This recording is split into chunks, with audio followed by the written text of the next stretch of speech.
I'm going to demonstrate how to make chocolate souffle today. And what I love about chocolate souffle, and one of the reasons I do it with my Foods 12 class, is because it's one of those recipes that's super fancy, but once you really understand the steps in making a chocolate souffle, it's not as difficult as you think. So let's get started. This recipe will make anywhere from 2 to 4 small soufflés, so perfect for a class size, and you can easily adjust the containers to make a bigger soufflé if you need to. So things that I've done already, I've preheated the oven to 400 degrees Fahrenheit, and now I'm going to get my ramekin set up. So you want to make sure that you bake soufflé in a ramekin. You can buy these at any kitchenware store and even the dollar store. And so to prep it, instead of greasing and flouring like I might for a cake, I'm actually going to grease and sugar it. So what I'm going to do is I'm going to take my ramekin, and I have a little bit of butter in here, and I'm just going to put butter on it just like you would for any other cake. And then what I'm going to do is I'm going to take some sugar. So I'd originally started with about a tablespoon of sugar that I have put into a ramekin, and then I just sprinkle around the edges. There we go. And now I've sugared the sides, and then I'm just going to put them up here. Any extra sugar can just go in your compost, and I'm just going to put them here in a square baking dish. And then in the meantime, I'm going to continue with the rest of my recipe. So the first thing that I want to do is melt some chocolate. And to melt chocolate, what you're going to do is use a double boiler. So what I have underneath, I'm just going to turn this on so it's running at sort of medium temperature. And in a medium pot, I have some water. And then I've got a bowl, and I need to make sure that my bowl is big enough that it sits over the top of my pot, that no water from here can get into my chocolate, because if it does that, then what's going to happen is that the chocolate is going to freeze up or seize up, and so it's just going to become a solid again, and we don't want that. So you're going to take your chocolate and you're going to chop it into pieces and then put it in a medium bowl, and I'm going to put it over about medium heat and let it start to melt. You can just stir it every once in a while just to make sure that it's melted. And once it's about 3/4 melted, then you can easily just take it off the heat and let it cool down. And what I'm going to do is I'm going to take this pot of water and I'm going to leave it here because I'm actually going to use it a little bit later. So now I'm going to get started with my base. So in a small pot, I am going to melt approximately 1.5 tablespoons or 20 mils of butter. And I'm doing this over medium to medium high heat.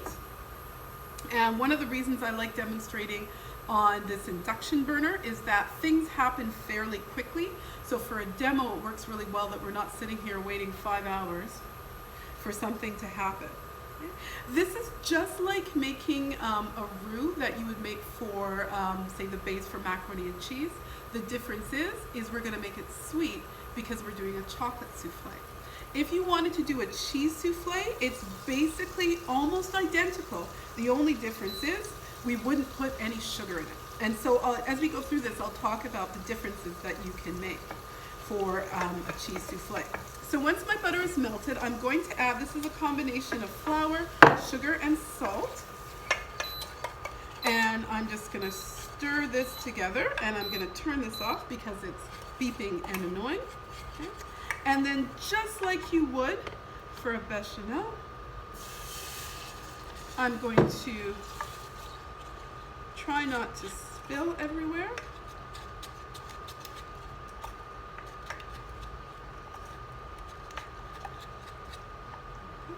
I'm going to gradually add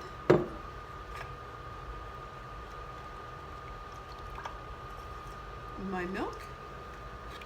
And now I'm going to cook this on, again, medium heat until it thickens. Now with this, I really want to make sure that it doesn't burn. And it's really easy that it might burn.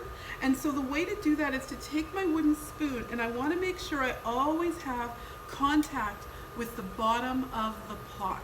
And that way I can make sure that everything is moving really, really smoothly and easily. And what we're looking for is the minute it starts to bubble, then I know that I'm ready. Okay. And guess what? I'm already ready. That's what I said. That's the nice thing about an induction burner. Okay. And there we go. And I'm going to take this off the heat. And now I'm going to demonstrate how to separate an egg. The recipe calls for 2 eggs, and this is not what you do. So here are my 2 eggs that I transported from home in their special little container.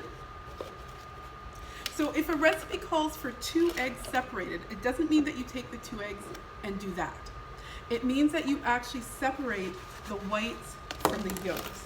And so I want to show you how to do it in a very safe way where you're not going to make a mess. You need to make sure for this recipe that the egg whites and the egg yolks are completely separate. The recipe won't work properly if you get even a little amount of fat in your egg whites. They're not going to whip up. So I have 3 bowls. I have a bowl for separating the eggs, a bowl for the yolks, and a bowl for the whites. And you might say, come on, I'll just do it over this one. What will invariably happen, let's say you have 3 eggs that you need to separate, then what will happen is the first 2 will separate without a problem, and the 3rd one will be a mess. So I always have a separate bowl just to be on the safe side. So I find it easier to crack my egg on the counter because I find I don't get bits of egg yolk in there. There we go. And you have 2 ways of separating eggs. So I'm going to show you the way with my hands first because these eggs are, or this egg didn't separate properly. So I just very carefully put it between my fingers and let the egg yolk or the egg white sloop out. I put the egg yolk in there and then the egg white on this side. So I want to always double check that there's no egg yolk in my egg white. You can have egg white in your egg yolk, but you can't have egg yolk in your egg white. So do that again. The other way is to separate it back and forth using the shell. And this one, your hands are less likely to be goopy, but you have to be very careful because the edge of the shell is sharp, and if you're not careful, you might break your egg white or your egg yolk and then get stuff in there. So I've got those separate, and of course, what do I need to do now? Wash my hands. Okay, I've washed my hands now, and I'm going to continue with the rest of the recipe. I am now going to do something called tempering my eggs, which means to bring them up to temperature. If I were to put, because I have to put my egg yolks into my hot sauce, and if I were to just put it right now, then they would start to scramble, and nobody wants sweet scrambled eggs. That doesn't taste good. So I'm going to bring them up to temperature. So what I'm going to do is take a fork and just beat my egg yolks. Then I'm going to take my my sauce a little bit at a time and just beat it in to warm it up. So you're basically bringing it up to temperature. That makes sense. Hence to temper your eggs. How much you add? I basically add about 1/2 to 3/4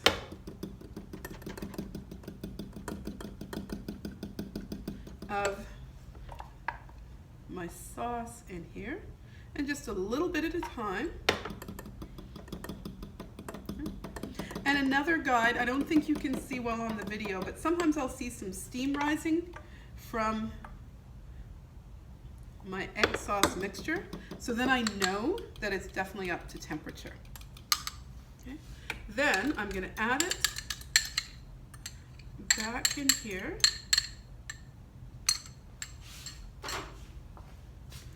And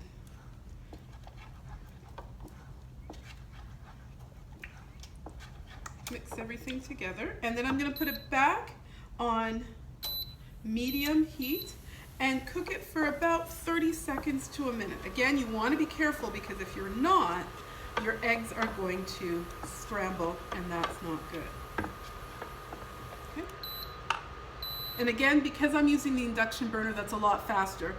Yours would normally take 30 seconds, mine takes 10 to 15. And once that's set, then I'm going to mix it with my chocolate.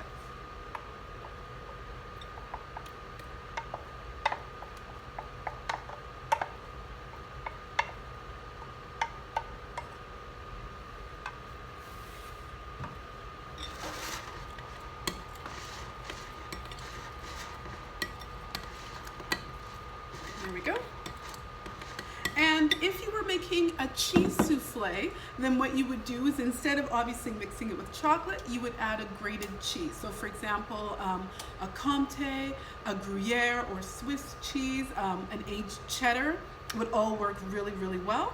So we've got our base, and now we're gonna whip our egg whites. So we have our 2 egg whites here. One of the other things that you need to do, and I should have told you this a while ago, is to make sure that your bowl is clean too, because if there's any fat in the bowl, your egg whites aren't going to whip up. And you can either whip by hand, but we're gonna use an electric mixer. Please make sure you put the mixer in and then turn it on. Don't turn it on and then put it in, it's gonna make a mess. We're gonna whip it to foam, then soft peaks and stiff peaks, and I'll show you all of those. So I'm gonna start out medium low.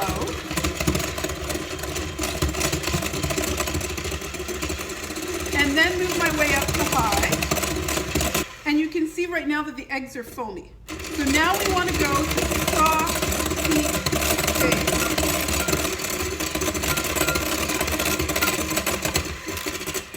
So you can tell you're at soft peak stage if you lift these out and you've got some peaks, and you turn them over and they flop down. We're at soft peak stage. We want to go past that to stiff peak stage. So if you think you're at stiff peak stage, same thing, lift them out. Haha, and see how they stay straight up? Then you know you're at stiff peak stage. Is it possible to over whip an egg white? It is. And what would happen is if you over whipped it, it will basically go right back down to a liquid. So every once in a while, stop and check, and once you have stiff peak, you're good to go. So now I'm gonna mix the 2 of these together. But here's the issue. I have put a lot of air into here, and if I were to just stir it in there, I would lose my air. So I wanna be very gentle with my mixing. I'm gonna take a spatula, and I'm going to fold it in. But a little tip that I learned years ago is to take a little bit of your egg white, like, I don't know, maybe a quarter of your mixture, and just stir it in to begin with to help lighten your mixture. Because this chocolate mixture is quite thick and we're mixing in something really light. So this lightens it up. So I'm gonna do this in 2 additions, and I'm gonna be very gentle. So to fold, you're gonna draw a letter D, but backwards. So I'm gonna go down, up and over, and give it a quarter turn. Down, up and over, and a quarter turn. And I'm gonna do this until it's about 3/4 mixed in. You don't need to mix it completely. About 3/4 is good. Okay. So this is a very gentle way of mixing that keeps in as much air as possible. Okay. Then I'm going to add the rest, and again, I even notice when I do this, my voice becomes even more calm and gentle. And this time, I'm gonna mix it most of the way. There might be a little bit of white left, but you want the majority mixed in. And what you don't want to do now is take your spatula and hit it against the board or anything, because what that's going to do is lose all the air that you just mixed in. There we go. So most of it is mixed in. So now I'm going to fill my ramekins. And to do this, I'm going to use 2 spoons. What you're going to do is lift up and then use the other spoon to just push it into place.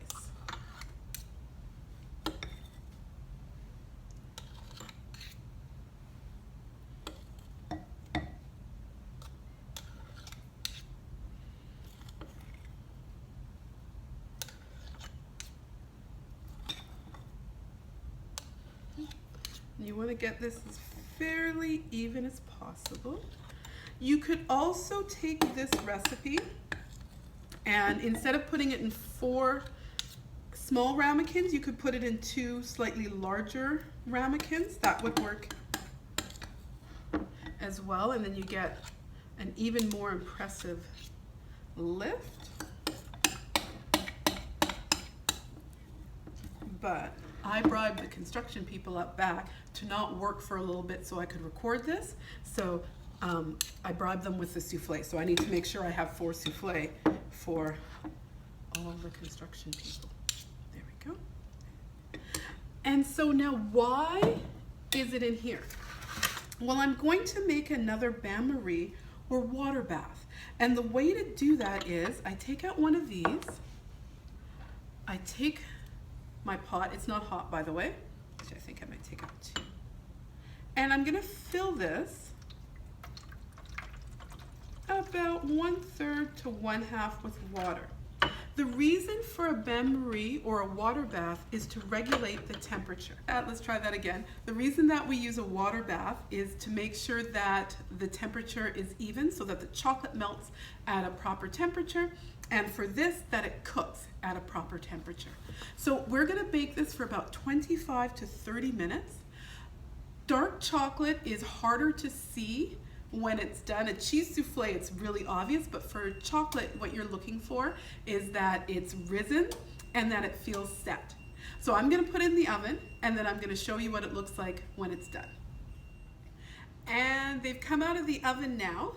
One of the things to know is that soufflés, the only thing that makes them rise is the air that you've whipped in from the egg whites. So as soon as they come out of the oven, they're gonna deflate right away. So you wanna eat them fairly quickly. The easiest way to get them out, I grab a set of tongs, I take my oven mitt, put it right beside, and then I can slide it out. Okay, so I put it right beside, and then I can slide it out. And then the nice thing about ramekins is that you can eat directly from the ramekin.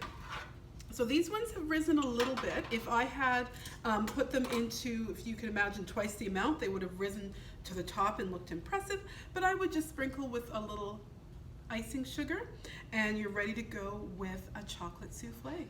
So hopefully you get a chance to try a chocolate souffle. I'll make sure to post the ingredients on this YouTube channel, but for my students, you will also have access to the recipes on our class website. And if you do decide to make it, please, please, please share photos with me, because I really like seeing what you've been up to. Thanks so much, and have a great day.